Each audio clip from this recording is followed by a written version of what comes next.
vraiment tout à fait d'accord avec ce que vous venez de dire, et vous touchez du doigt aussi une des limites de la construction européenne. Et je pense qu'il faut vraiment qu'on retrouve l'idée de solidarité aussi en Union européenne, et notamment sur la question de la gestion de la crise des réfugiés, où voilà, clairement on voit que les États n'arrivent pas à se mettre d'accord et que les vies de milliers de personnes sont en jeu sur cette question. Je voulais aussi réagir parce que je suis vraiment impressionnée par les deux dernières interventions qui me touchent beaucoup.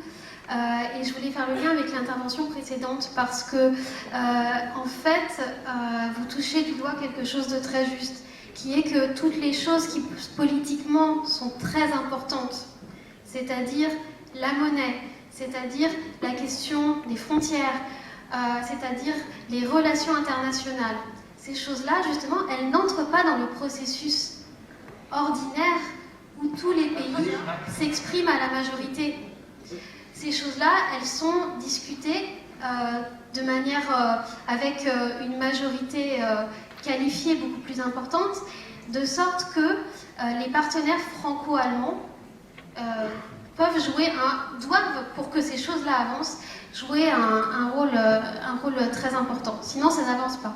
Parce que le Parlement européen ne peut rien dans ce domaine. Voilà. Je voulais donc tirer quand même deux petites conclusions.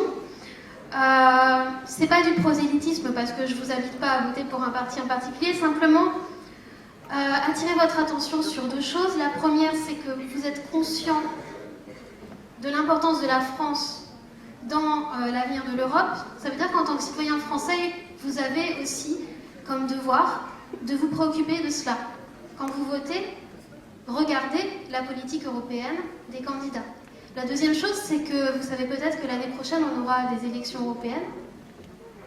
Je crois que, si je me souviens bien, la participation des moins de 25 ans était de moins de 30% aux dernières élections, 36%, un peu plus. Donc voilà, donc ça c'est aussi un enjeu. Si on veut avancer dans ce domaine, il faut qu'on montre à nos gouvernements que ça compte. Et en n'allant pas voter aux élections européennes, eh ben, c'est pas forcément un bon signe à leur envoyer.